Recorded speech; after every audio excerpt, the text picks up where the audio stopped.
Tordaşlar yaxşıma? Jılnam yana öz pakiz işençilik puls muvafiq mashina varmı deganlar.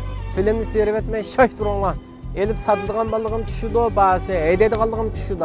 2016'da birinci ayınki çana yidon.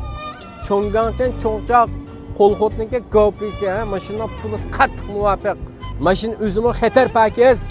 Urup sokulaq almaş. Suda qalğan o'tköge avvalları yo'q.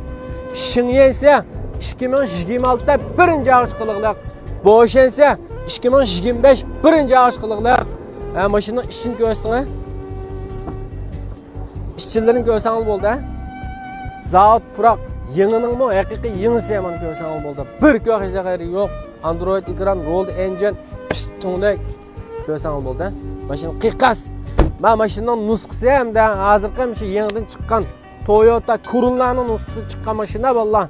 Her kanda turda şeyde varsanlar razı olup kalısılar. Bana pulısın deyip pulusu 12.800 koy. Resmiyet sükep septirme kirasını tölep ele alısılar. Bir köy gidişim yok. Paket kışlıkım bana 800 köy paysıqlam vurup koydum. O 2.800 koyga ben 16'da birinci aydan çana yediğine meslelik belgem bilen ben bir çanıdığına bazardan 15.000 koyum alanmayma.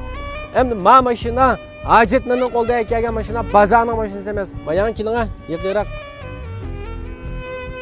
İşin yan kayıt göğüsüyle. Şoför taraf urunduklarının kösanıl boldu. Maşin hakikate yeni ballan. Mosumluğa fırga aval yok. Xurum urunduqa jın kalı xurum. A kısmı intayin kengri.